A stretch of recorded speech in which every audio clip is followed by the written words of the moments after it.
শুভ্র মুহূর্তেই হাত মুষ্টিবদ্ধ করে ফেলল, দাঁতে দাঁত চেপে বলল, আপনি যে মেয়ের সাথে বিয়ে করার জন্য আমাকে সাক্ষী হতে বলছেন, আপনি কি জানেন সেই মেয়ে বিবাহিত? অব্রের চোখ মুখে দেখেই বোঝা যাচ্ছে ও কতটা শকড হয়েছে।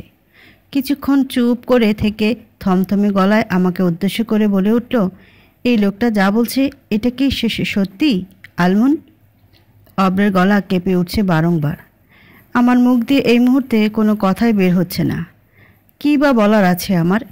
এতদিন এই মানুষটাকে নিয়ে যা ভেবেছি সব তো ভুল ছিল। আজ নিজেকে কেমন যেন অপরাধী লাগছে।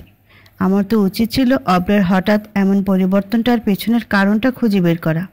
তা না করে আমি ভুল বুঝলাম আর আরেকজনকে বিয়েও করতে রাজি হয়ে গেলাম। মাথা নিচু করে দাঁড়িয়ে আছি, অব্রকে দেওয়ার মতো কোনো উত্তর যে আমার কাছে নেই।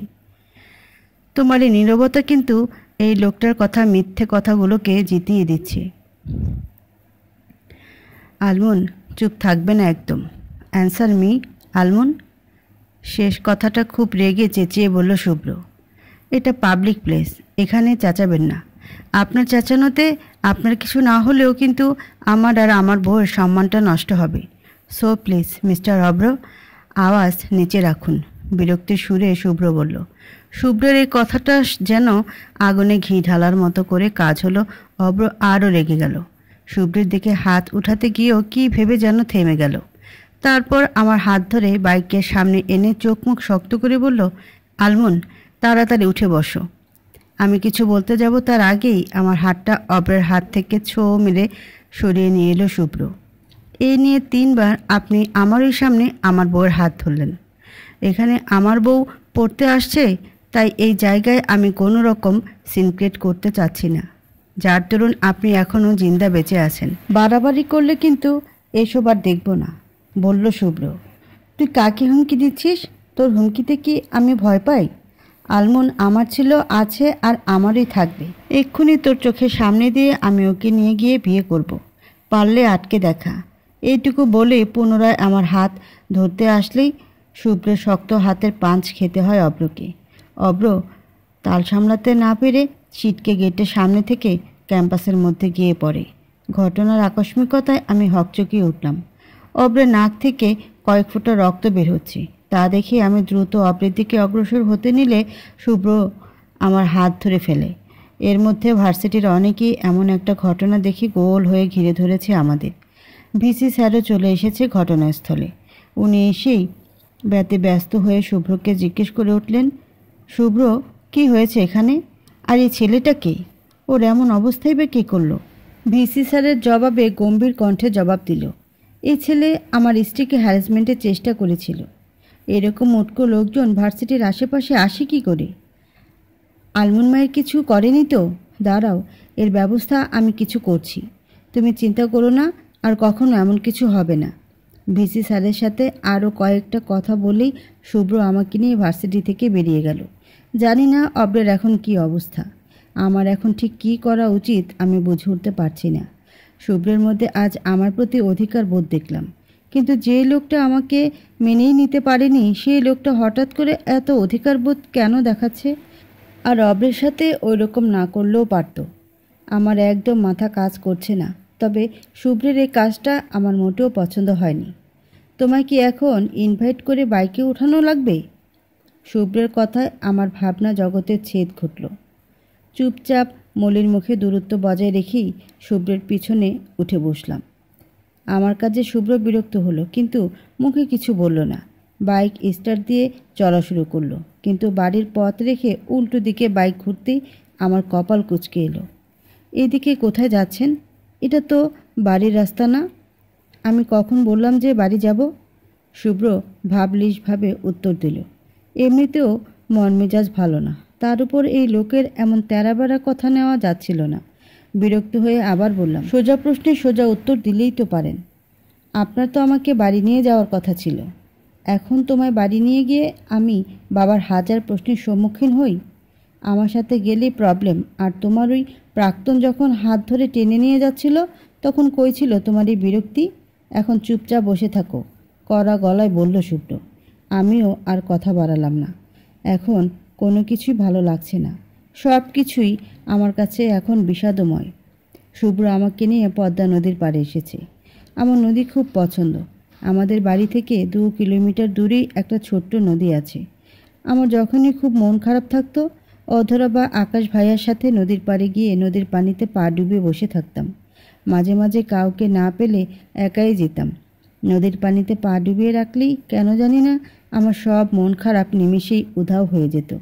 কি হলো, নদীর পানিতে পা ডুবাবে না? কানের কাছে এসে ফিসফিসিয়ে বলল শুভ্র। আমি অবাক নয়নে শুভ্রের দিকে তাকিয়ে আছি। নদীতে পা ডুবানোর কথা কি করে জানল উনি? কৌতূহল ধরে রাখতে না পেরে জিজ্ঞেস করেই উঠলাম, আমি নদীতে পা ডুবিয়ে রাখতে পছন্দ করি এই কথা আপনি জানলেন কি করে? আপনার সাথে তো আমার পরিচয় মাত্র কয়েকদিনের। আমরা তো নিজেদেরকে ঠিকভাবে এখনও চিনিও না। তাহলে এখন থেকে চিনতে শুরু করবা। আর কে বলেছে আমি আমাদের পরিচয় মাত্র কয়েকদিনের? কি আমরা আগের পরিচিত? কিন্তু আমার তো মনে পড়ছে না আপনাকে এই বিয়েতে ছাড়া আর কখনো কোথাও দেখেছি। চরম বিস্ময় নিয়ে শুভ্রের দিকে তাকিয়ে আছি। কিছু একটা ভেবে উৎফুল্ল হয়ে বলে উঠলাম, তাহলে কি সিনেমার মতো আমারও কোনো একটা অ্যাক্সিডেন্ট হয়েছে যার জন্য আমি আগে সব স্মৃতি হারিয়ে ফেলেছি? কিন্তু আমার তো এখন কিছুই মনে পড়ছে না। আমার কথা শুনে শুভ্র মুহূর্তে ভ্রুজোড়া কুঁচকে ফেলল। এমন কোনো ঘটনাই কখনো ঘটেনি। তাহলে তোমাদের বাড়ি যখন ছিলাম তখন তোমার বোন অধরা বলেছিল তোমার নাকি নদী খুব পছন্দ। মন খারাপ হলেই নাকি তুমি নদীর পাড়ে গিয়ে পা ডুবিয়ে রাখো, আর ম্যাজিকের মতো নাকি তোমার সব মন খারাপ উধাও হয়ে যায়। কিন্তু একটু আগে কেন বললেন যে আমাদের পরিচয় কয়দিনের না? আমি ভ্রুকুচকে শুভ্রের দিকে তাকিয়ে আছি। আর শুভ্র হতাশ ভঙ্গিতে বলল, ছোটবেলায় একবার বাবার সাথে তোমাদের বাড়ি গিয়েছিলাম, তাই বলেছিলাম কয়দিনের পরিচিত না।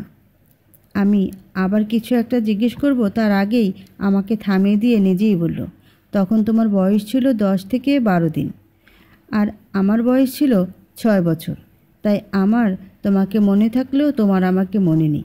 আশা করি তোমার সব প্রশ্নের উত্তর পেয়ে গেছো। তারপর আর আমাদের মধ্যে তেমন কথা হয়নি। কিছুক্ষণ নদীর পার ঘুরতে ঘুরতেই বেলা 1টা বেজে গিয়েছিল। যেহেতু আমার ক্লাস 1টা অবধি, তাই 1টা বাজতেই আমরা বাড়ি চলে এলাম। আমার জীবন থেকে কেটে গেছে গোটা একটা সপ্তাহ। আর এই গোটা একটা সপ্তাহ যাবৎ আমি এরকম গৃহবন্দী জীবন কাটিয়েছি।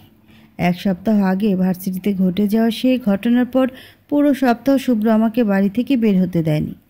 বাড়ির 4 দেয়ালের মাঝে আবদ্ধ ছিল আমার গোটা একটা সপ্তাহ।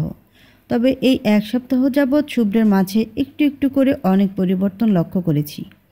যে মানুষটা আমাকে দেখতেই পারতো না, সেই মানুষটাই এই গোটা একটা সপ্তাহ আমি যাতে একাকিত্ব বোধ না করি তার জন্য আমাকে সঙ্গ দিত। যতক্ষণ বাড়ি থাকতো ততক্ষণই আমার সাথে এটা ওটা নিয়ে কথা বলতে থাকতো। ওনার জন্য হয়তো আমি মুভ অন করতে পেরেছি। প্রথম দিকে অব্রের বলা কথাগুলোর শোনার পর থেকে নিজের ভিতর অপরাধবোধ কাজ করত। কোথাও না কোথাও মনে হতো আমি মনে হয় আমার ভালোবাসার মানুষটার সাথে প্রতারণা করেছি। আমি বিশ্বাস রাখতে পারিনি। কিন্তু পরে ভেবে দেখলাম, আসলে কি আমার কোনো দোষ ছিল এখানে? ভরা বিয়ের আসরে একটা মেয়ের এবং তার মায়ের চরিত্রের উপর দাগ লাগিয়ে চলে গেলে মেয়েটার আর তার পরিবারের ঠিক অবস্থা কি হতে পারে তা কি একবারের জন্য ভাবা উচিত ছিল না? মানলাম কোনো না কোনো উপায় না পেয়ে বাধ্য হয়ে এমন করেছে। তাই বলে কি অব্র আমাকে একবারের জন্য জানানো উচিত ছিল না? গোটা একটা দিন চলে যাওয়ার পর আমার কথা মনে পড়েছে শুধুমাত্র নিজের বাবার একটা অযৌক্তিক কথা রাখার জন্য আমার গোটা পরিবারকে টেনে হিস্ট্রি নিচে নামিয়ে একবারের জন্য আমাদের দিকে না তাকিয়ে চলে গেল। এত কিছুর পর আমার অব্রের উপর থেকে বিশ্বাস চলে যাওয়াটা কি খুব বেশি ভুল? যে বাবা আমার জন্য নিজের সুখ বিসর্জন দিয়ে সমাজের প্রত্যেকটা মানুষের সাথে লড়াই করে আমাকে এতগুলো বছর ধরে আগলে রেখেছে, সেই বাবার মুখে হাসি ফোটানো কি আমার ভুল ছিল? কখনোই না। অব্র যদি ওর জায়গায় থেকে ঠিক থেকে থাকে তাহলে বলবো আমি আমার জায়গায় থেকে তখন তার থেকেও 1000 গুণ বেশি ঠিক ছিলাম। আমি এখন একজনের বিবাহিত স্ত্রী, কারো বাড়ির বউ। আমি নিশ্চয়ই এখন এসব কিছু ছেড়ে অভ্রের কাছে চলে যেতে পারি না। হ্যাঁ, প্রথম দিকে অব্র আমাকে মেনে নিতে পারেনি। কেই বাপ মানতে পারত? বিয়ের দাওয়াত খেতে গিয়ে বলা নেই কওয়া নেই হুট করে একজনের সাথে বিয়ে হয়ে গেল। শুভ্রের জায়গায় আমি থাকলেও হয়তো মেনে নিতে পারতাম না, কিন্তু এখন তো শুভ্রের আচরণে বোঝা যাচ্ছে উনিও আমায় একটু একটু করে মেনে নিচ্ছেন। তাহলে এখন কিভাবে আমি অব্রের কাছে ফিরে যাই? আল্লাহ তাআলা হয়তো আমাদের ভাগ্যগুলো এইভাবে লিখে রেখেছিলেন, তাই হয়তো অব্রের সাথে আমার বিয়েটা শেষ অবধি হয়েও হয়নি। অনেক ভেবে সিদ্ধান্ত নিয়েছি, অব্রের সাথে একবার দেখা হলেই আমি সাপ সাপ বলে দেব, যাতে আমাকে আর কোনো কিছু যেন না ভাবে। আমাদের একসাথে পথ চলা এখানেই সমাপ্ত। আজ 1 সপ্তাহ পর ভার্সিটি এসে ক্লাস করতে পারলাম।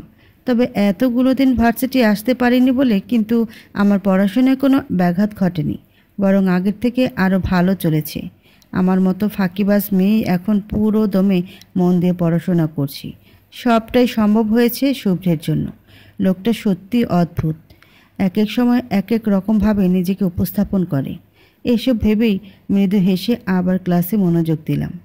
নিয়ম অনুযায়ী 1টা বাজতেই ক্লাস শেষ হলো। ক্লাসরুম থেকে বেরিয়ে ক্যান্টিনের দিকে গেলাম। শুভ্র বারবার করে বলে দিয়েছিলেন ক্লাস শেষে ওনার জন্য ক্যান্টিনে বসে অপেক্ষা করতে, তাই এখানে আসা। কিন্তু একা একা বোর লাগছে। যদি শুভ্র তাড়াতাড়ি এসে পড়বে বলেছিল, তারপরও একা বসতে ইচ্ছে করলো না।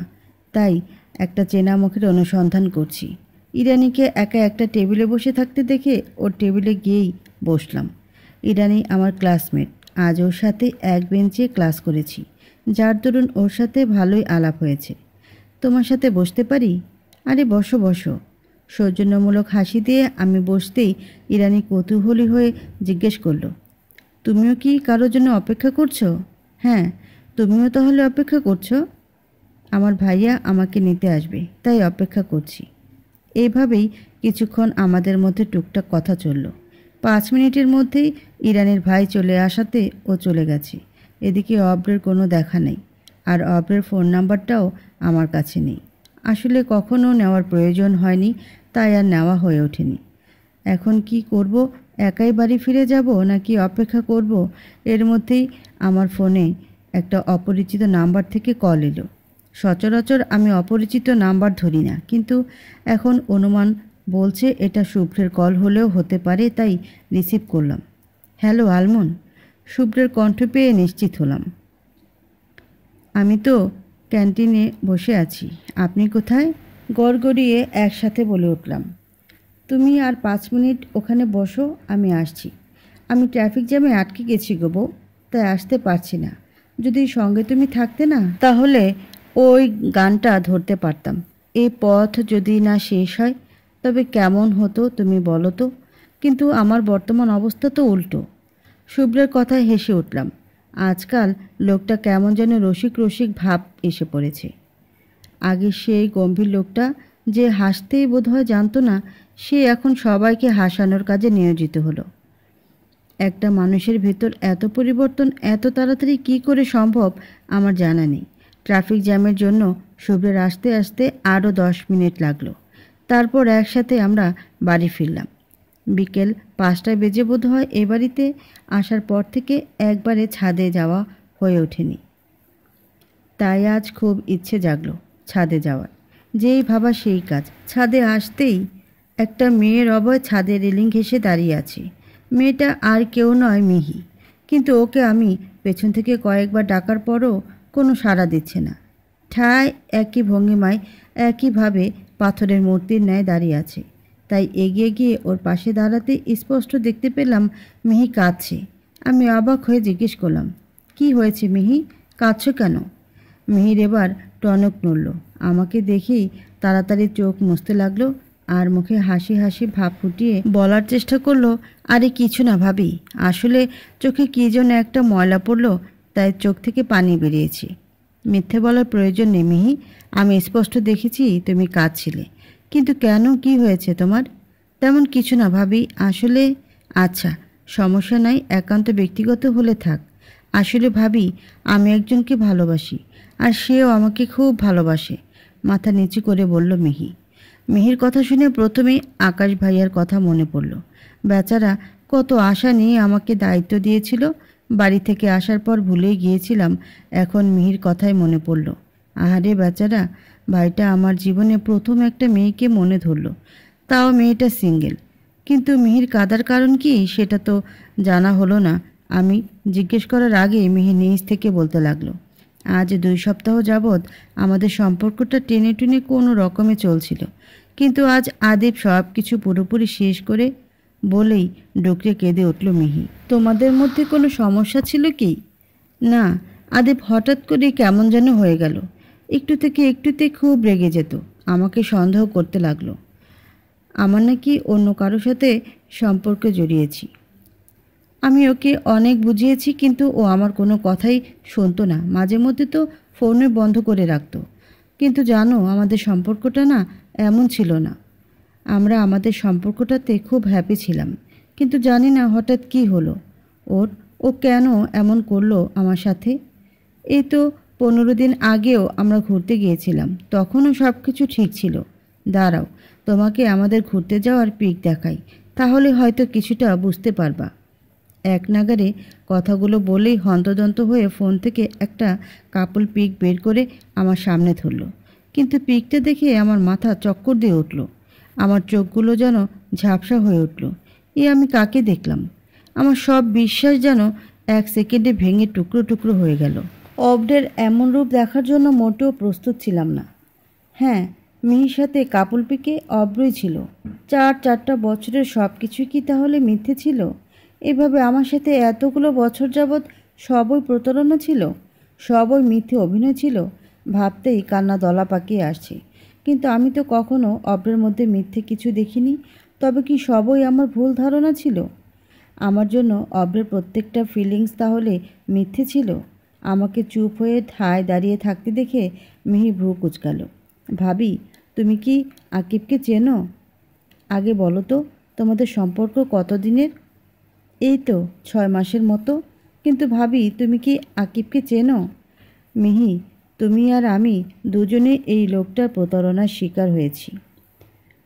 ওর সাথেই আমার বিয়ে হওয়ার কথা ছিল।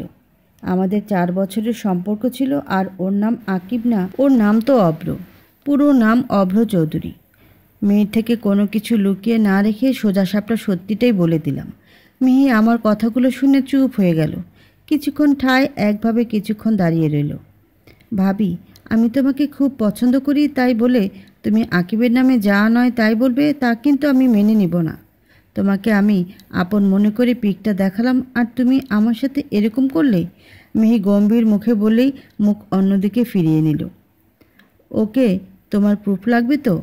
আমার সাথে আসো বলে হাত ধরে টেনে ছাদ থেকে নামিয়ে আমার রুমের দিকে অগ্রসর হলাম। আমার এমন কাজে মিহির মুখে বিরক্তি ভাব ফুটে উঠল। আমার রুমে এসে থামতেই মিহি হাত ঝাঁকিয়ে সরিয়ে নিল। আমার কোনো প্রুফ লাগবে না। আমার ভালোবাসার উপর আমার বিশ্বাস আছে। আদিব কখনো এমন করবে না। আপু ঠিকই বলে, তুমি মোটেও ভালো না। আমাদের বাড়িতে তুমি আমাদের সবার জীবন তছনছ করতেই এসেছো। মিহির কথায় আমার খারাপ লাগলেও কিছু বললাম না। আমার উদ্দেশ্য এখন মেয়েকে সত্যি বোঝানো, অব্রের পরানো চোখের উপর থেকে কালো পর্দাটা সরিয়ে ফেলা। মিহি, আলমনকে এইসব কি বলছিস তুই? রাগ মিশ্রিত কণ্ঠে শুভ্র বলে উঠল। শুভ্রের কথার জবাবে মিহি কিছু বলতে নিলে আমি ওকে থামিয়ে দিলাম। এসব নিয়ে পরে বলা যাবে, এখন বলো। মিহি, তুমি আমাকে বিশ্বাস না করলেও নিশ্চয়ই তোমার ভাইয়াকে বিশ্বাস করো। উনি নিশ্চয়ই মিথ্যে বলবে না। কিসের সত্যি মিথ্যে? ভ্রু জোড়া কুঁচকে জিজ্ঞেস করলো শুভ্র। আমি মিহির থেকে ফোন নিয়ে সেই কাপল পিকটা শুভ্রকে দেখালাম। আগে বলুন, এই লোকটাকে আপনি চেনেন কি না?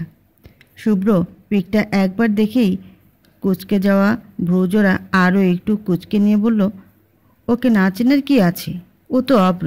কিন্তু মিহি, তোর সাথে এই ছেলের পিক কেন? শেষ কথাটা রেগে মেগেই বলল শুভ্র। মিহির যেন এবার টনক নড়ল। ও অবিশ্বাস্য দৃষ্টিতে শুভ্রের দিকে তাকিয়ে আছে। ভাইয়া, তুমিও ভাবির মতো ওকে অভ্র কেন বলছো? ওকে অভ্র না বলে কি বলবো? ওর নাম তো অভ্রই। আর এই অভ্রের সাথেই তো আলমনের বিয়ে হওয়ার কথা ছিল। তোদের তো সবটাই বাবা বলেছিল। শুভ্র এখনও ভ্রুকুচকেই রয়েছে। আমি বিশ্বাস করি না। তোমরা সবাই মিথ্যে বলছো আমার সাথে, বলেই কেঁদে রুম থেকে বেরিয়ে গেল মিহি। শুভ্র কিছুই বুঝতে না পেরে অবাক হয়ে মিহি যাওয়ার পানে তাকিয়ে আছে। ওর কি হলো হঠাৎ? শুভ্রের এই প্রশ্নের জবাবে আমি সবটা বুঝিয়ে বললাম শুভ্রকে। সব শুনে চোয়াল শক্ত করে ফেলল শুভ্র। ওই শয়তানটার এত বড় সাহস, আমার বোনের দিকেও হাত বাড়িয়েছে। আজ ওর হাত যদি আমি কেটে টুকরো টুকরো না করছি। রেগে সামনে থাকা ছোট্ট একটা টি টেবিলের পায়ের সমস্ত শক্তি দিয়ে লাথি মেরে রুম থেকে বেরিয়ে গেল। আর আমি হতভম্ব হয়ে সেখানেই বসে রইলাম। কিছুই ঢুকছে না মাথায়। অব্র এত খারাপ হবে আমার কল্পনাতেও ছিল না। অন্তত অব্রের থেকে এমনটা আশা করিনি। এই 4 বছরে অব্রের মধ্যে আমি কখনো খারাপ কিছু দেখিনি। অব্র অন্য সব ছেলেদের মতো না। ওর সাথে আমার 4 বছরের সম্পর্কেও আমার হাতটাও কোনোদিন ধরেনি। বিয়ের সেই রাতেই প্রথম আমার হাত ধরেছিল। আমি সবসময় ওর প্রত্যেকটা কাজে মুগ্ধ হতাম। আর সে মানুষটার এমন কিছু দেখতে হবে ভাবিনি কখনো। বাড়ির কাছের মসজিদটা থেকে মাগরিবের আজান কানে ভেসে আসতেই আমার সব ভাবনা ছেদ ঘটল। উঠে অজু করে নামাজ পড়ে নিলাম। নামাজ পড়াতে মন কিছুটা হালকা হলো। এখন একবার মেয়ের কাছে যাওয়া প্রয়োজন। মেয়েটা না জানি কী করছে। ভালোবাসার মানুষের প্রতারণা সহজে নেওয়া যায় না। কথাটা ভাবতেই বুক কেঁপে উঠল। মিহি আবার খারাপ কিছু করবে না তো? এক প্রকার দৌড়েই মিহির রুমের সামনে আসলাম। দরজাটা আটকানো নেই, শুধু ভিড়িয়ে রাখা। ভেতর থেকে কান্নার গুনগুন শব্দ ভেসে আসছে। দরজা একটু ফাঁকা করতে দেখলাম মিহি উপর হয়ে বালিশে মুখ গুজে এক নাগারে কেঁদেই চলেছে। এটা ভেবে একটু স্বস্তির নিঃশ্বাস ফেললাম যে মেয়েটা খারাপ কিছু অন্তত করেনি। এভাবে হুট করে ঢোকাটা ঠিক হবে না। তাই আগের মতো দরজাটা ভিড়িয়ে নিয়ে দরজায় নক করলাম। মিহি, আসবো ভিতরে? মিহি বালিশ থেকে মুখ তুলে ধরা গলায় জবাব দিল, অনুমতি নিচ্ছ কেন? আমি আর কথা না বাড়িয়ে ভেতরে ঢুকলাম। মেয়েটার চোখ মুখ কান্নার ফলে ফোলা আর রক্তিম বর্ণ ধারণ করে আছে। আমি ওর পাশে এসে বসতেই মাথা নিচু করে বলল, সরি ভাবি, তোমাকে তখন রাগের মাথায় অনেক বাজে কথা বলে ফেলেছি। রাগ হলে কারোরই মাথা ঠিক থাকে না। আর প্রিয় মানুষকে নিয়ে কিছু বললেও তো সহ্যই করা যায় না। তোমার পরিস্থিতিতে দাঁড়িয়ে আমাকে বলা কথাগুলো স্বাভাবিক। তুমি ভালো বলে তো তেমন কিছুই বলনি। তোমার জায়গায় যদি অন্য কেউ থাকতো, না জানি আমার কি অবস্থা হতো তখন। শেষ কথাটা খুব আফসোসের সুরে বললাম। যা দেখে মেয়ে হালকা হাসলো। কান্নার মাঝে হাসিটা অসম্ভব সুন্দর লাগছে মেয়েটাকে। মেয়ের সাথে কথা বলার মাঝে রোকেয়া এসে চা দিয়ে গেছে। তাই আরও চা খেতে খেতেই আরও কিছুক্ষণ গল্পগুজব করে চলে আসলাম। রুমে এসে পড়তে বসলাম। রাতে আর আমাকে রান্না করা লাগে না। সকালে ভার্সিটি যাওয়ার আগে ব্রেকফাস্টের সাথে দুপুরের আর রাতের রান্নাটা করেই বের হই। তাই দুপুরে আর রাতে রান্নার ঝামেলা নেই। মিথিলা আপুরাও কয়েকদিন আগে চলে গেছে। তাই আমাকে এ বাড়িতে এখন কথা শোনানোর মতো কেউ নাই। শাশুড়ি মাও আগের থেকে একটু সহজ হয়েছে। রান্নার কাজে টুকটাক হেল্প করে আমাকে। একটু একটু কথাও হয় এখন। মোট কথা এখন খুব ভালো আছি। সংসার আর পড়াশোনা দুটোই ভালোভাবে যাচ্ছে। শুভ্র এখন একটু একটু স্বাভাবিক হচ্ছে। তবে শুভ্রের হঠাৎ এমন পরিবর্তন আমাকে ভাবায়। একটা মানুষ হুট করে এতটা পরিবর্তন কি করে হতে পারে? সেই দিনের অব্রের কথায় জেলাস হয়ে এত পরিবর্তন হয়ে গেল। ব্যাপারটা একটু অদ্ভুত না? থাক, এত ভাববার দরকার নেই। অদ্ভুত হলেও সব কিছু ভালোভাবে চলছে, এটাই অনেক। আবার পড়ায় মন দিলাম। 10টা বাজার একটু আগেই পড়ার টেবিল থেকে উঠে পড়লাম। একটু পর সবাই রাতের খাবার খেতে বসবে, তাই খাবার গরম করতে হবে। রান্নাঘরে এসে রোকেয়ার সাথে হাতে হাতে সব খাবার গরম করে টেবিলে এনে রাখলাম। সময় মতো সবাই এসে পড়েছে। শুভ্রও এসেছে, শুধু মিহি আসেনি। তাই ওকে ওর রুম থেকে ডেকে নিয়ে আসলাম। মেয়েটা এখনও আপসেট। জোর করে আনতে হয়েছে। খাওয়া দাওয়ার পাট চুকিয়ে যে যার ঘরে গিয়ে ঘুমিয়ে পড়লাম। প্রতিদিনের মতো আজও সকালে উঠে রোকেয়ার সাথে ব্রেকফাস্ট বানিয়েছি। দুপুরের আর রাতের রান্নাটাও সেরে ফেললাম। রান্না শেষ করে ঘরেই যাচ্ছিলাম, হঠাৎ মিহি দৌড়ে এসে বলল, আমার ফোন বাজছে। তাই ওর হাত থেকে ফোন নিয়ে রিসিভ করলাম। একটা অপরিচিত নাম্বার। হ্যালো, আপনি কি শুভ্রের ওয়াইফ আলমুন? জি, কিন্তু আপনি এগুলো কেন জিজ্ঞেস করছেন? আর আপনি কে? আমি শুভ্রের বন্ধু। আপনি আমাকে চিনবেন না। আপনি প্লিজ এক্ষুনি চলে আসেন। শুভ্রের গাড়ি অ্যাক্সিডেন্ট করেছে। আমি ঠিকানা দিচ্ছি। আপনি প্লিজ ঠিকানা অনুযায়ী চলে আসেন। ওর অবস্থা ভালো না। তারপর লোকটা ঠিকানা দিয়েই ফোন কেটে দিল। আমার হাত পা কাঁপছে। মিহি আমার অবস্থা দেখে বারবার জিজ্ঞেস করছে কি হয়েছে, কিন্তু আমার মুখ দিয়ে কথা বের হচ্ছে না। বহু কষ্টে মিহিকে বললাম, মিহি, তোমার ভাইয়ার অ্যাক্সিডেন্ট হয়েছে। মিহি আমার কথা শুনে চমকে দু কদম পিছিয়ে গেল। বাড়িতে এখন কেউ নেই। ফারহান আঙ্কেল আরও আগেই অফিসে চলে গেছে, আর শাশুড়ি মা আর একটু আগে কোথায় যেন বেরোলো। তাই মিহিকে নিয়ে দ্রুত বেরিয়ে পড়লাম। শুভ্রের বন্ধুর বলা সেই জায়গাতে এসে কোনো অ্যাক্সিডেন্টের চিহ্ন পেলাম না, বরং একটা নির্জন জায়গা। এটা কোনো মানুষজনেরই চিহ্ন নেই। কেউ আমাদেরকে মিথ্যে বলে এখানে নিয়ে এসেছে তা বুঝতে পেরেছি। মেয়েকে নিয়ে আমি দ্রুত এই জায়গা থেকে চলে যেতে নিয়েও পারলাম না। তার আগে কেউ আমার মুখে রুমাল চেপে ধরল। সাথে সাথেই জ্ঞান হারিয়ে ফেললাম। অনেক মানুষের আর্তনাদ কানে বাজছে। আস্তে আস্তে উঠে বসলাম। মাথায় খুব ব্যথা করছে, কিন্তু হাত উঠাতে গিয়েই পারলাম না। আমার হাত বাঁধা। আস্তে আস্তে বুঝতে পারলাম মুখ আর পাও বাঁধা। পর মুহূর্তেই সব মনে পড়ল। আমি আর মিহি তো ওই লোকটার বলা সেই জায়গায় গিয়েছিলাম। ফেরার পথে কেউ আমার মুখে রুমাল চেপে ধরে অজ্ঞান করে ফেলেছিল। আমি এখন কোথায়, আর মিহি বা কোথায়?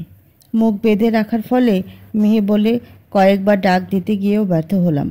আমি বুঝতেই পারছি না আমি কোথায়। জায়গাটায় এক ফোঁটাও আলো নেই। যেদিকে তাকাচ্ছি শুধুই অন্ধকার, আর চারিপাশ থেকে শুধু বাঁচাও বাঁচাও ধ্বনির আর্তনাদ। বুঝতে পারছি এখানে আমি একা নই, আরও অনেকে আছে, হয়তো ওদের মুখ বাধা নেই। আমি সেসবে কান দিচ্ছি না বর্তমানে। আমার মাথায় শুধু এখন মেহির কথাই ঘুরপাক খাচ্ছে। মেয়েটা আমার সাথে এসেছে, না জানি এখন কোথায় কেমন আছে।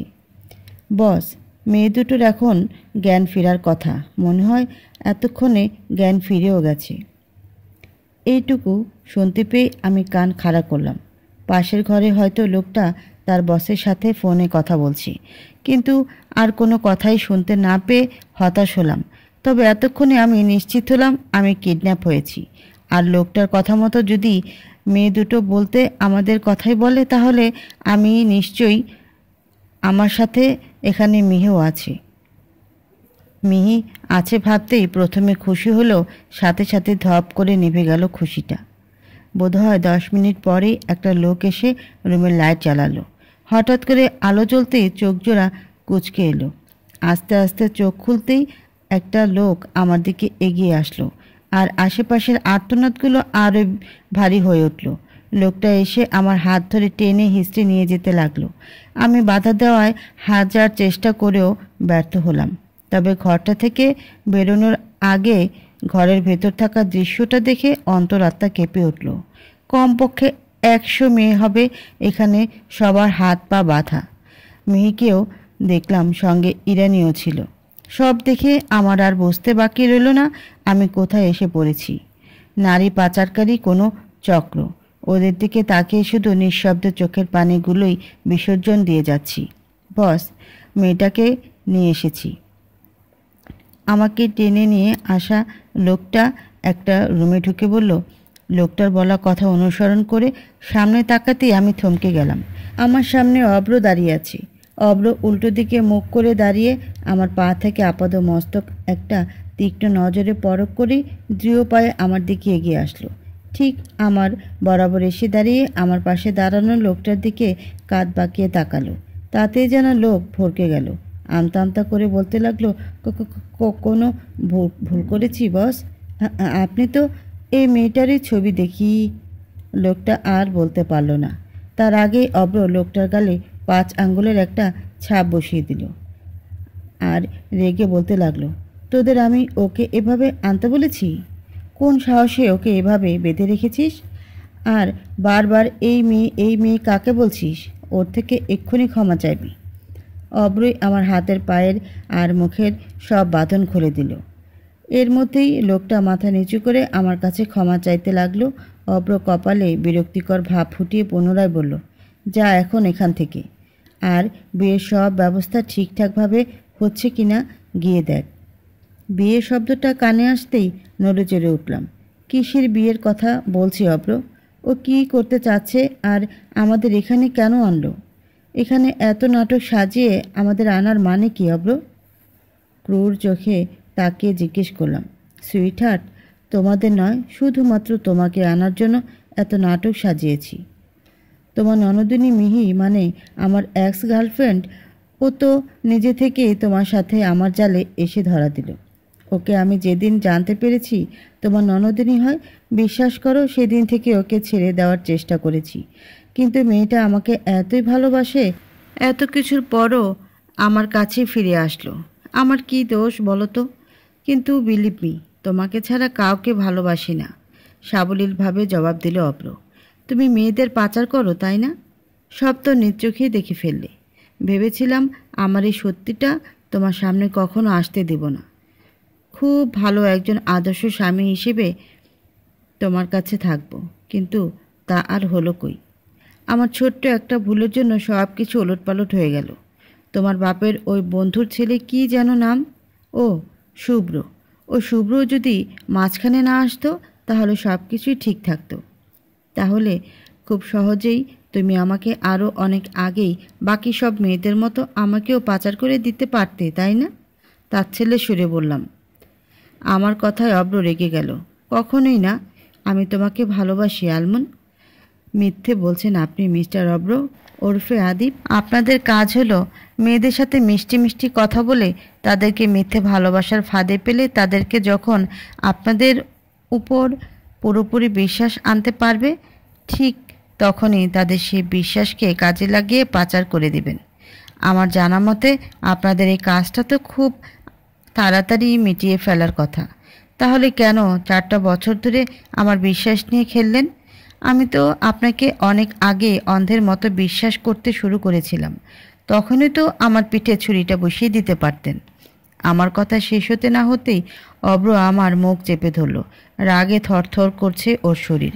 কারণ তোর মায়ায় আবদ্ধ হয়ে পড়েছিলাম আমি। হ্যাঁ হ্যাঁ, তুইও সব মেয়েদের মতো আমার টার্গেট ছিলি। তোকেও পাচার করার জন্যই মিথ্যে ভালোবাসা নাটক করেছিলাম তোর সাথে, কিন্তু পারিনি। তোর মায়ায় আবদ্ধ হয়ে আমি তোর সত্যিকারে ভালোবাসায় আবদ্ধ হয়ে পড়েছিলাম। যে আমি হাজার হাজার মেয়ের মন নিয়ে খেলে তাদের বিশ্বাসের সুযোগ নিয়ে খেলেছি, সেই আমি তোর মায়ায় আবদ্ধ হয়ে পড়েছিলাম। সত্যিকারে ভালোবেসে ফেলেছি তোকে। তোকে আমার চাই মানে চাই। আমি চাইলে তোকে এক্ষুনি পেতে পারি, কিন্তু না, আমি যে তোকে খুব ভালোবাসি। তোকে নিজের বউ বানিয়ে হালালভাবে পাওয়ার ইচ্ছে আছে। অব্র আমাকে ছেড়ে দিতেই আমি বলে উঠলাম, আপনি হয়তো ভুলে গেছেন আমি বিবাহিত। আমার কথাটা যেন আগুনে ঘি ঢালার মতো কাজ করলো অব্রের উপর। চোখ বন্ধ করে নিজের রাগ কিছুক্ষণ কন্ট্রোল করে হনহনিয়ে রুম থেকে বেরিয়ে গেল। অতিরিক্ত রাগের কারণে ঘরের দরজাটা না লাগিয়েই চলে গিয়েছে। আর আমি এটাই চেয়েছিলাম, ওকে ইচ্ছে করেই এত রাগিয়েছিলাম। আমি দীর্ঘ শ্বাস ফেলে কাল রাতের কথা ভাবতে লাগলাম। কাল রাতেই শুভ্র আমাকে বলেছিল অব্রের কথা। অব্রের নারী পাচারকারী দলের সাথে যোগ আছে। শুভ্রের এক বন্ধু পুলিশের কোনো এক পোস্টে আছে, তার থেকে অব্রের ব্যাপারে জানতে পেরেছে। অব্র যে আমার উপর আক্রমণ আনতে পারে এটাও বলেছিল। তবে সকালে সেই ফোন পেয়ে আমি এতটাই শকড ছিলাম যে এই সব কিছু মাথায় ছিল না। কিন্তু এখন এভাবে চুপচাপ বসে থাকলে চলবে না। আমাকে মিহি আর বাকি মেয়েদেরকে এখান থেকে বের করতে হবে। আমার কাছে ফোনও নেই যে শুভ্রকে সবটা জানাবো। তবে আমি যখন সেই ফাঁকা জায়গায় গিয়ে কাউকেই দেখতে পেলাম না, তখন শুভ্রকে একটা মেসেজ করে জানিয়েছিলাম আমাদের কথা। জানি না মেসেজটা এখনও পড়েছে কি না। দরজার কাছে এসে চারিদিকে চোখ বুলিয়ে নিয়ে সতর্কতা অবলম্বন করে আস্তে আস্তে রুমটা থেকে বেরিয়ে আসলাম। পাশের ঘরটাতেই মিহিসহ বাকি মেয়েগুলো আছে। এখন কেউ নেই। এখন পাহারা দেওয়ার জন্য হয়তো অব্রের কথা মতো সেই বিয়ের কাজেই ব্যস্ত। তাড়াতাড়ি রুমের দরজা খুলে ভেতরে ঢুকে অন্ধকারে হাতড়ে সুইচ বোর্ড খুঁজে লাইট জ্বালালাম। লাইট অন হতেই সবার চেঁচামেচির আওয়াজ বেড়ে গেল। অনেক কষ্টে ওদের চুপ করালাম। সব মেয়েদের মুখ খোলা থাকলেও মিহির মুখ বাঁধা ছিল, তাই তাড়াতাড়ি গিয়ে ওর মুখ খুলে দিলাম। মুখ খুলতে মিহি কেঁদে আমাকে জড়িয়ে ধরল। খুব ভয় পেয়ে গেছে মেয়েটা। আমি ওকে শান্ত করার চেষ্টা করলাম, তখনই পেছন থেকে কেউ একজন আমার হাত ধরে ফেলল। আমি চমকে উঠলাম। অব্র, তুমি কিন্তু এবার অতিরিক্ত করছো, রাগ দেখিয়ে বললেন দুর্জয় চৌধুরী। অব্রের কোনো হেলদোল নেই, কথাটা যেন গায়েই মাখল না। নিজের মতো করে বিয়ের জন্য নিজেকে বর সাজতে ব্যস্ত সে এখন। এসব দেখে দুর্জয় চৌধুরী আরও রেগে গেলেন। তেড়ে এসে অব্রের হাত থেকে পারফিউমটা টেনে ছুঁড়ে ফেললেন মেঝেতে। অব্র বাবার দিকে বিরক্তি চোখে তাকালো এবার। বাবা, আমার পারফিউমটা ভেঙে ফেললে কেন? আমার ফেভারিট ছিল। অব্র, এবার কিন্তু মাত্রা ছাড়িয়ে যাচ্ছ। আমি তোমাকে অনেকক্ষণ যাবৎ কিছু বলছি। আমি তো ভাবতেই পারছি না সামান্য একটা মেয়ের জন্য তুমি বাবার বিরুদ্ধে যাচ্ছ। তোমার কাছে ও সামান্য হলো, আমার কাছে গোটা দুনিয়া। এই কথাটা আমি তোমাকে এর আগে অনেকবার বলেছিলাম।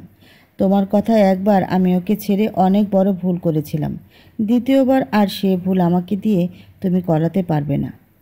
অব্রের কথা শুনে দুর্জয় চৌধুরী একটা দীর্ঘশ্বাস ফেলে অব্রের কাঁধে হাত রাখলেন। শান্ত গলায় বলতে শুরু করলেন, তোমার কোনো ইচ্ছে আমি কখনো অপূর্ণ রাখিনি। তুমি কি পারবে না আমার এই একটা কথা রাখতে? ছেড়ে দাও ওকে আর পাঠিয়ে দাও যেখানে বাকি মেয়েদের পাঠাবে। তোমাকে আমি ওর থেকেও 1000 গুণ বেশি সুন্দরী মেয়ে খুঁজে দেব, কথা দিচ্ছি। আমার অন্য কোনো মেয়েকে চাই না, আমার শুধু আমার ভালোবাসাকে চাই। বুঝতে পেরেছো তুমি? আর বারবার ওকে ছেড়ে দেওয়ার কথা কেন বলছো তুমি? ওকে নিয়ে তোমার কী প্রবলেম সত্যি করে বলো তো? ভ্রু কুঁচকে বলল অব্র। অব্রের শেষ কথাটায় যেন দুর্জয় চৌধুরী ঘাবড়ে গেলেন। তা অব্রের চোখ এড়ালো না, তাই অব্র পুনরায় জিজ্ঞেস করলো, কি হলো? চুপ করে রইলে কেন? বলো বাবা। তোমার তো আলমনকে নিয়ে প্রথমে কোনো প্রবলেম ছিল না, এমনকি বিয়েবাড়িতে ঢোকার আগ অবধি তুমি বিয়েতে রাজি ছিলে। বিয়েবাড়িতে ঢুকে তোমার হঠাৎ কি হলো বলো তো? কারণটা তো আগেই বলেছি। বাবার কথা কেড়ে নিয়ে অব্র বিরক্তি সুরে বলে উঠল, চুপ করো তো বাবা। ওই বানানো গল্প আগেও বলেছ। পুরো বিয়ে বাড়িতে আমি তো কারো মুখে আলমনের মায়ের নামে কথা শুনিনি, আর তোমাকেও একবারের জন্য কারো সঙ্গে কথা বলতেও দেখিনি। বাড়িতে ঢুকেই তুমি আমাকে বিয়ে ভাঙার কথা বলেছিলে। এবার সত্যিটা বলো বাবা, আলমনকে নিয়ে তোমার এত কিসের প্রবলেম? ওকে নিয়ে আমার কোনো কালেই কোনো সমস্যা ছিল না। আমার সমস্যা তো ওর মাকে নিয়ে। ওর মা কে ছিল জানো? অব্র কৌতূহলী হয়ে বলল, কে? আর কি সমস্যা তাকে নিয়ে তোমার? দুর্জয় চৌধুরী লম্বা একটা দীর্ঘশ্বাস নিলেন, তারপর বলতে শুরু করলেন, ওর নাম ছিল আলেয়া। অনেক ভালোবাসতাম ওকে। সেই কলেজে ওঠার প্রথম থেকে আমাদের সম্পর্ক ছিল। যখন আমরা ইন্টারমিডিয়েট পাশ করে অনার্সে ভর্তি হব, তখনই ওর বাড়ি থেকে ওর বিয়ে দেওয়ার তোড়জোড় পড়ে যায়। এইদিকে আমি ছিলাম সবে ইন্টারমিডিয়েট পাশ করা একটা ছেলে, বেকার, এতিম ছিলাম, টিউশনি চালিয়ে আর মামাবাড়ি থেকে পড়াশোনা চালাচ্ছিলাম। এমন ছেলের কাছে কেই বা মেয়ে বিয়ে দিবে? কিন্তু আমি ওকে খুব ভালোবাসতাম। ওকে ছাড়ার কথা ভাবতেও পারিনি। এক বখাটে বন্ধুর পাল্লায় পড়ে এই নারী পাচারকারী দলের সাথে যুক্ত হয়ে পড়ি। ভালোই টাকা পয়সা কামাতে শুরু করি। আলেয়াকে বলেছিলাম আমি একটা চাকরি পেয়েছি। ওই যেন বাড়ি থেকে পালিয়ে আসে, কারণ আমার বয়স আর ওর বয়স সেম ছিল, তাই কোনোভাবেই আমাকে ওর বাড়ির লোক মেনে নেবে না। আগেও কয়েকবার প্রস্তাব দিয়েছিলাম এক বন্ধুর মাধ্যমে, রাজি হয়নি ওরা। এইটুকু বলেই থামলেন। দুর্জয় চৌধুরীকে থামতে দেখে অব্র কৌতূহলী হয়ে বলে উঠল, উনি কি তোমার কাছে পালিয়ে এসেছিল? ছেলের দিকে তাকে মৃদু হাসলেন, তারপর আবার বলতে লাগলেন, এসেছিল ঠিকই, তবে আমার কাছ থেকে একেবারে বিদায় নিতে। ও জেনে গিয়েছিল কোনোভাবে আমি এই নারী পাচারকারী দলের সাথে যুক্ত। সেদিন আমাকে একটা চর মেরেছিল জানিস। ওর চোখে আমার জন্য ভালোবাসার পরিবর্তে সেদিন শুধুই ঘৃণা ছিল। অনেক জ্ঞান দিল আর বলল আমি এই পাপ কাজ থেকে যেন সরে আসি। আমি বলেও ছিলাম তুমি আমার জীবনে চলে আসো, আমি সব ছেড়ে দিব। কিন্তু না, ও ওর পরিবারের বিরুদ্ধে যেতে পারবে না। যার জন্য সব কিছু করেছিলাম সেই আমাকে ছেড়ে চলে গেল। আমি স্তব্ধ ছিলাম। কয়েকদিন পরে শুনতে পেলাম ওর বাবা মায়ের পছন্দে বিয়ে করে নিয়েছে। বছর ঘুরতে না ঘুরতেই ওর মা হয়ে যাওয়ার খবরটা আর মেনে নিতে পারেনি। প্রচণ্ড রাগ উঠেছিল ওর উপর। তাই যেদিন ডেলিভারির ডেট ছিল হসপিটালে ওর মেয়ের জন্মের পরেই ওকে আমার লোকজন দিয়ে সরিয়ে ফেলি আর পাচার করে দিই অন্য সব মেয়েদের সাথে। কিন্তু শেষ পর্যন্ত ওকে পাচার করা হয়ে ওঠেনি, কারণ আমার লোকদের ফাঁকি দিয়ে লঞ্চ থেকে লাফ দিয়ে মাঝ সমুদ্রে ঝাঁপিয়ে পড়ে। দুর্জয় চৌধুরী থামতেই অব্র বলে ওঠে, কিন্তু এখানে আলমনির অপরাধ কোথায়? ওর একটাই অপরাধ, ও আলেয়ার মেয়ে। দুর্জয় চৌধুরীর মুখের কথা কেড়ে নিয়ে শুভ্র বলতে বলতে ঘরে প্রবেশ করল। ওর অপরাধের কথা না হয় পরেই ভাবলেন, আগে নিজেরগুলো গুনে রেখেছেন তো, নাকি ওগুলোর হিসেবও আমাদের করতে হবে? শুভ্রের সঙ্গে একে একে ৬-৭ জনের একটা পুলিশের টিমও ঘরে ঢুকল। তারা সবাই অব্র আর ওর বাবাকে চারপাশ থেকে ঘিরে ধরেছে। সবাইকে দেখে অব্রের বাবা ঘাবড়ে গেলেও অব্র একটুও ঘাবড়ালো না, বরং শুভ্রকে উদ্দেশ্য করে তাচ্ছিল্যের সুরে বলল, তুই তাহলে সব কিছুর মূলে? আমার আগেই ডাউট হয়েছিল। হায়, শিকার তার শিকারির গন্ধ পাবে না, তা কি কখনো হয়? হাই তুলতে তুলতে বলল শুভ্র, একটা গেমে জিতেই নিজেকে অনেক বড় খেলোয়াড় মনে করে ফেলেছিস অফিসার। এর মধ্যেই অব্র আর ওর বাবাকে পুলিশ গ্রেফতার করে ফেলেছে। অব্রকে নিয়ে যাওয়ার সময় ঠিক শুভ্র বরাবর এসে একটু থামল। শুভ্রের কানের কাছে এসে ফিসফিসিয়ে বলল, মানতেই হবে তুই খুব লাকি, কিন্তু আমার ভালোবাসার গায়ে একটা আঁচও যদি কখনো লাগে তাহলে তোর এই লাকটা আর থাকবে না। ফিরে আসবো আমি, বড্ড বেশি ভালোবাসি যে। ফিসফিসিয়ে বলল, আমার কান অবধি সবটা স্পষ্ট এলো, কারণ আমি শুভ্রের ঠিক পাশে দাঁড়িয়েছিলাম। শুভ্রকে বলা শেষ হলে আমার দিকে এক পলক তাকালো অব্র। আজ এই দৃষ্টিতে কোনো চাওয়া ছিল না, কোনো পাওয়া ছিল না, তবে তাও আজ আমার পক্ষে এই দৃষ্টির দিকে তাকানোর সামর্থ্য নেই। অব্রকে নিয়ে যাচ্ছে, ওর যাওয়ার পানে তাকানোরও যেন কোনো সাহস পাচ্ছি না। হ্যাঁ, অব্র হয়তো অনেক খারাপ কাজ করেছে জীবনে, কিন্তু আমার প্রতি ওর ভালোবাসাটা এক বিন্দুও মিথ্যে ছিল না। আজ আমার বুঝতে আর অসুবিধে হলো না। অব্রের জন্য আজ আমার সত্যি ভীষণ খারাপ লাগা কাজ করছে। জন্ম থেকে নিজের বাবা মাকে পেল না, একটু বড় হওয়ার পর একজন যাও ওকে দত্তক নিয়ে বাবার ভালোবাসা দিয়ে নতুন জীবন দিল, তাও কি না এই কালো জগতের সাথে জীবনটা জুড়ে দিয়ে আবার জীবনটাকে এইভাবে করে দিল। একটু আগের অব্র আর অব্রের বাবার কথোপকথনগুলো আমরা প্রত্যেকে আড়াল থেকে শুনছিলাম। মেয়েকে উদ্ধার করার জন্য এই ঘরটাতে যাওয়ার পর শুভ্রই আমার কাঁধে তখন পেছন থেকে হাত রেখেছিল। শুভ্র আর শুভ্রের টিম ততক্ষণে এসে পড়েছিল। মিহিসহ সব মেয়েদেরকে ওরা বের করে নিরাপদ জায়গায় সরিয়ে নিয়েছে। এখানে থাকা প্রত্যেকেই আটক করা হয়েছে, শুধু অব্র আর অব্রের বাবাকে বাদে, কারণ তাদের থেকে আমার মায়ের ব্যাপারে তথ্য বের করার ছিল। এতদিন একটা সূক্ষ্ম আশার আলো ছিল যে আমার মা পৃথিবীর কোথাও না কোথাও ঠিক বেঁচে আছে, কিন্তু আজ থেকে আর সেই আশাটা রইল না, ভাবতেই গলা ধরে আসছে। তবে একটা জিনিস আমার কাছে ধোয়া হয়ে গেল আজ। এতদিন যাবৎ আমি জানতাম আমার বাবার আর মায়ের প্রেমের বিয়ে ছিল, কিন্তু অব্রের বাবা কেন বলল ওনার সাথে মায়ের সম্পর্ক ছিল? না, আমি ভাবতে পারছি না, আর সবটা কেমন ধোঁয়াশা লাগছে। বাবার থেকেই জানতে হবে। কি হলো, এভাবে দাঁড়িয়ে আছো কেন? চলো বাড়িতে, তোমার জন্য সবাই অপেক্ষা করছি। শুভ্রের কথায় আমার ভাবনার ইতি ঘটল। এতক্ষণে শুভ্রর দিকে তাকালাম। এই মানুষটাকে আজ আমার খুব রহস্যময় লাগছে, অনেক রহস্য লুকিয়ে আছে। আমাকে সন্দেহান চোখে তাকিয়ে থাকতে দেখে শুভ্র নিজ থেকে বলে উঠলেন, বাড়ি চলো, ওখানে গিয়েই তোমার সব প্রশ্নের উত্তর পেয়ে যাবে। তোমার বাবাও আছে ওখানে। বলে আমার হাত ধরে হাঁটা শুরু করলেন। শুভ্রের হাত ধরে শ্বশুরবাড়ি নামক বাড়িতে আরও একবার পা দিলাম। যে অনুভূতিটা আমি প্রথম দিন এই বাড়িতে এসে পাইনি, আজ পাচ্ছি সেই অনুভূতি। শুভ্রের হাত ধরে যখন সবার সামনে দাঁড়ালাম, অজান্তে যেন লজ্জায় রাঙা হয়ে উঠলাম। কিন্তু কে জানতো এটাই ছিল এই শ্বশুরবাড়ি নামক বাড়িটাতে আমার শেষ পদার্পণ।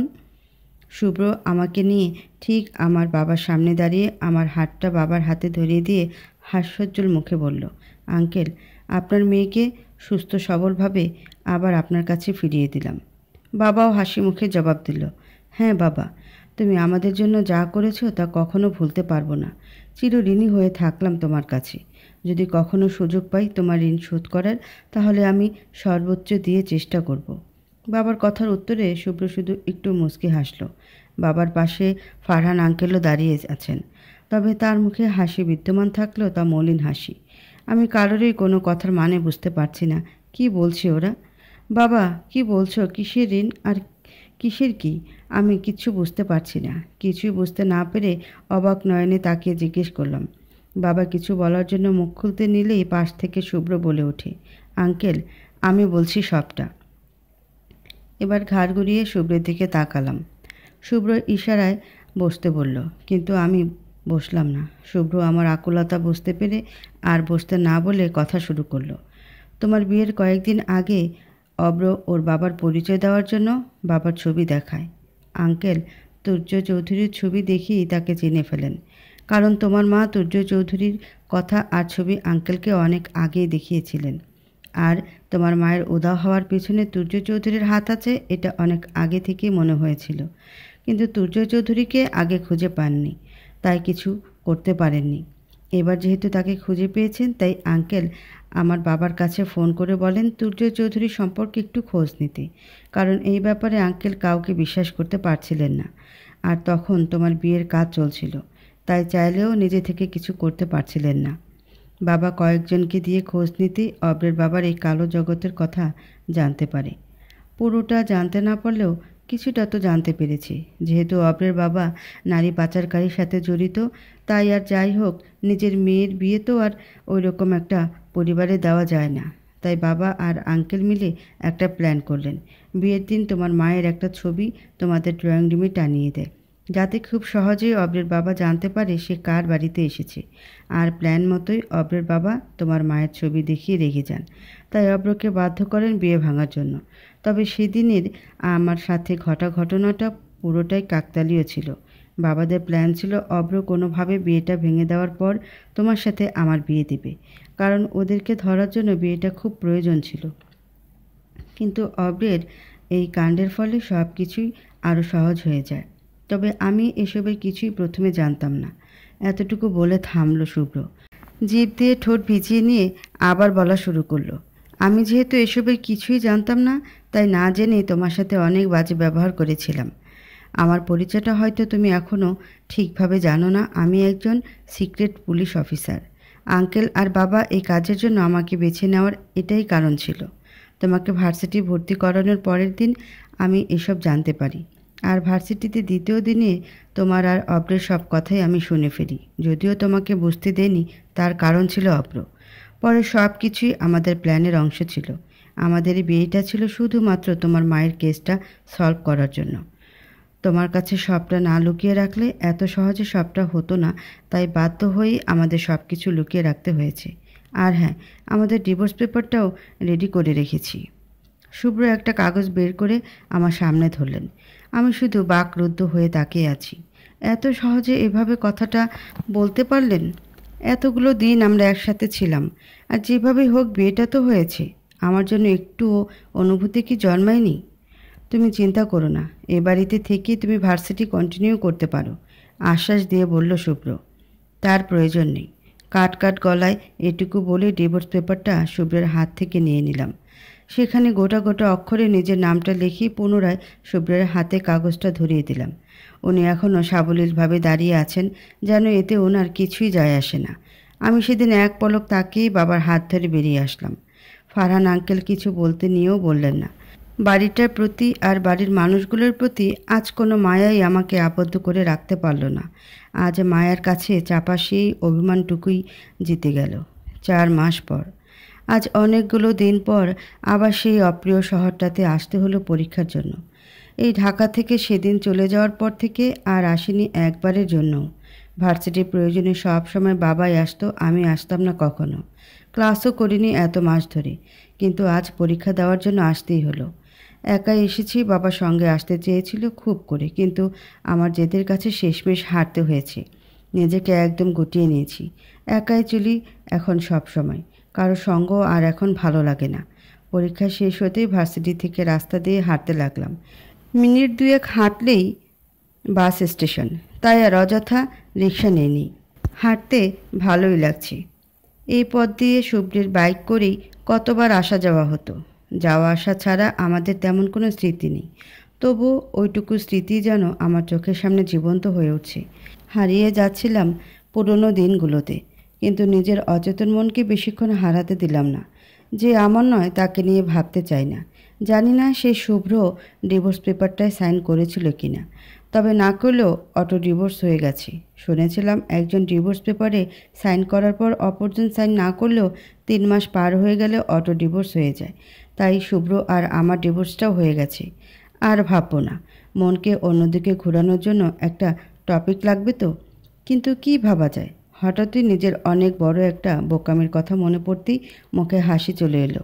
আমি ছোট থেকে জানতাম যে আমার মা বাবার বিয়েটা ছিল প্রেমের বিয়ে, কিন্তু আমি যে কত বড় বোকা ছিলাম তা সেদিন বাবার কথা শুনে জানলাম। অব্রের বাবার ওই কথাগুলো শোনার পর বাবাকে একদিন জিজ্ঞেস করেই ফেললাম। বাবা তো আমার কথা শুনে রীতিমতো অবাক। কোনো কথা না বলেই বাবা আমাকে আগে জিজ্ঞেস করলো, কে বলেছে আমাকে এই কথা? এটা তো ছোটোবেলায় একদিন আমাকে গপ্পের বুড়ি মানে বাড়ির পাশে সেই কাকিমা, যার কিনা গল্প বানানোই কাজ। আমি তো তখন ছোট ছিলাম, আর এমনভাবে আমাকে বলেছিল যে আমি সেটা বিশ্বাস করে নিয়েছিলাম। সময়ের সাথে সাথে তাতে মনের মধ্যে গেঁথে গিয়েছিল। আসলে ওটা সম্পূর্ণই মিথ্যে ছিল। আমার যে তখন ওই মহিলাকে কী করতে ইচ্ছে করছিল বলার বাহিরে। শুধু বয়সে বড় বলে মহিলাকে সামনাসামনি কিছু বলিনি, কিন্তু দিনে রাতে 24 ঘন্টা মহিলার গোষ্ঠী উদ্ধার করতাম। এই যেমন এখন করছি। মহিলার কথা মনে পড়লেই রাগ চড়া দিয়ে ওঠে মাথায়। হাঁটতে হাঁটতে বাসের কাছে চলেও এলাম। একটা টিকিট কিনে বাসে উঠে বসলাম। একটা ফাঁকা সিটে জানালার কাছে বসলাম। আমি বসতেই আমার পাশে একজন এসে ধরাম করে বসে পড়ল। আমি সেদিকে ভ্রুক্ষেপ না করে জানালা দিয়ে বাইরে দেখতে মনোযোগ দিলাম। বাসও ছেড়ে দিয়েছি, মিনিট 5 হলো। হঠাৎ করে আমার কাঁধে ভারী কিছু অনুভব হতেই চমকে উঠলাম। ঘাড় ঘুরিয়ে দেখলাম আমার পাশে লোকটা আমার কাঁধে মাথা দিয়ে ঘুমাচ্ছে। এতে যত না চমকিয়েছি তার থেকে বেশি চমকিয়েছি মানুষটাকে দেখে। কারণ মানুষটা আর কেউ নয়, শুভ্র। হ্যাঁ, শুভ্রই। কিন্তু উনি এখানে কি করছেন? মুহূর্তেই মুখে কাঠিন্য ভাব নিয়ে ঠেলে উঠিয়ে দিতে লাগলাম শুভ্রের মাথাটা আমার ঘাড় থেকে। একদম বিরক্ত করবে না আমায়। ঘুমাচ্ছি, দেখতে পাচ্ছ না? ঘুম ঘুম চোখে বিরক্ত নিয়ে বলল শুভ্র। মাথা যেন রাগটা আরও চাড়া দিয়ে উঠল। একদম ঠেলে উঠিয়ে দিলাম। শুভ্র আরও মোড়া ভাঙতে ভাঙতে আমার দিকে বিরক্ত চোখে তাকালো। ক্লান্ত দেখাচ্ছে খুব মানুষটাকে। আমি সেদিন না তাকিয়ে অন্যদিকে মুখ করে তাকালাম। এখানে কি করছেন আপনি?